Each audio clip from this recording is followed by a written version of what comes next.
Hi, I'm Hazel, and this is a guide to the Restless Cabal raid boss in the Crucible of Storms on normal and heroic difficulty. It's a 2-boss duo, and this one's all about controlling your own damage, interrupts, and dispels to really plan out how your raid takes the fight. These two do not share a health pool, and Pact of the Restless means that you'll need to kill them within 20 seconds of each other. If you don't, you're going to see a 20% heal, and the party's pretty much over at that point. Bring them down at the same time. Having said that, there are excellent reasons why you don't want to keep them dead even in health the whole time, which we'll touch on in a bit. Enveloping Darkness means don't ever leave the platform. Just pretend it's a giant drop-off of doom because it may as well be. There are no knockbacks in this fight, so if you trip off that edge, it is extra your fault. Let's dig in by looking at Zaxxas the Speaker, who I will now be referring to as Skinny Noodles. I was going to call him Noodleface, but they both got those, so Skinny Noodles it is. He's really interesting for one reason, and that's Aphotic Blast. He spams that instead of meleeing, and it means that Skinny Noodles will need to be tanked by a ranged DPS player. The blast increases threat gen and does damage in a 5-yard splash, and it's less damage the farther away you are. The chosen range tank should stay 30 yards out from him, they need a 5-yard bubble of personal space, and they should not be anybody who's multi-dotting since they've got all that threat gen. When the fight starts, only the ranged tank should be hitting Skinny Noodles to make sure that they've got aggro locked down before everyone else has at it. He also does Cerebral Assault, which is a cone attack that you can and should avoid. If you do get hit by it, you'll find yourself hostile to allies. This is kind of a cheeky effect. It's not technically an MC since you can still damage the boss and control your character, but nobody else can heal you and you'll be attackable by your friends.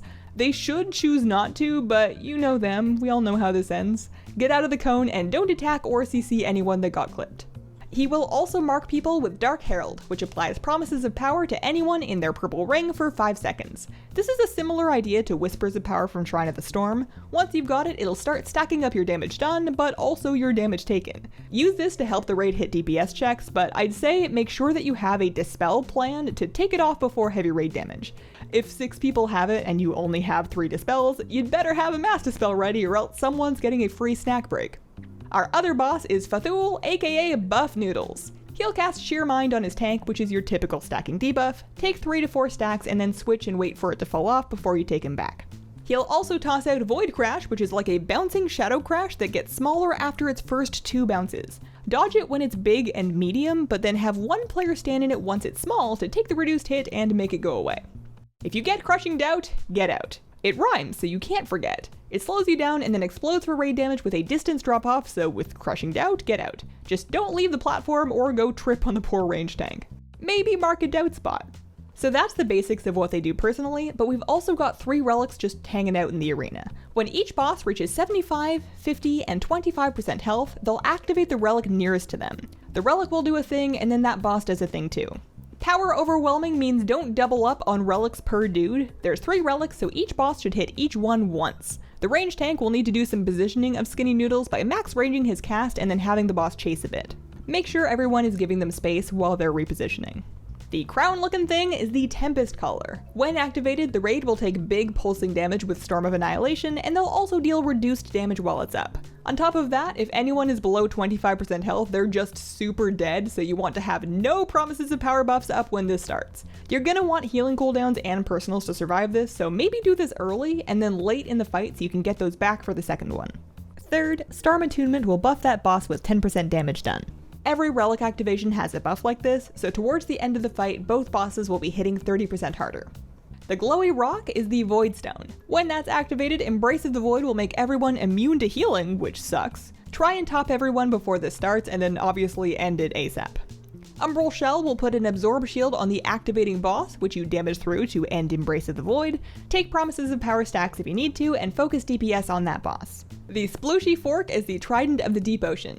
Activating that triggers Custody of the Deep, which is a big bubble. It'll absorb 3/4 of the damage taken by any enemies in the bubble, and when it expires, it'll AoE the raid with an Abyssal Collapse equal to whatever absorb was left. Basically, stack everything in the bubble and then hit it to reduce that explosion. As you can probably tell, getting 2 of these at once would be very gross, so make sure that you don't push the bosses at the same time. They'll each pop a relic at 75, 50, and 25% health. When they do so, they'll also spawn some ads that are specific to them. Skinny Noodles creates some Visages from Beyond, which will be up for 3 minutes and then despawn on their own. Those cast Terrifying Echo, which is a raid-wide fear. To stop that, you need to bring them to 1 HP. Coalesce Void means they'll be regenerating health over time, so you keep damaging them back down to 1 health every time you need to stop the echo. When Buff Noodles triggers a relic, he'll spawn 3 Eldritch Abominations. Those will all cast Witness the End, which does heavy raid damage and kills the ad. You want to stagger kicks to allow these to go off, but only one at a time and only when the healers are ready. That means Promises of Power should be dispelled, and maybe chill until the main relic effect is over, up to you. Because that will kill them, don't worry about DPS on these. On normal, that's the fight. Heroic has the same abilities, but 3 of them get upgrades. On Heroic, the Aphotic Blast now makes the target permanently hostile to allies if it expires. That's a bad day if that happens, and it really shouldn't anyways, so just be extra careful to only have 1 range tanking Skinny Noodles. On Heroic and higher, Dispelling Promises of Power inflicts Rack, which is 50k damage to the Dispeller. Be extra careful, especially if you're trying to MD a bunch of them off, maybe don't. And finally, on Heroic and higher, Witness the End will debuff everyone for 6 seconds to take more damage from other Witness the Ends. Don't double them up or let them go off back to back, that'll get ugly. And that is the Restless Cabal in the Crucible of Storms. Thanks for watching. If this video helped you out, please consider leaving me a like, check out my channel for more raid guides and other WoW stuff, and have a wonderful, wonderful day. Bye!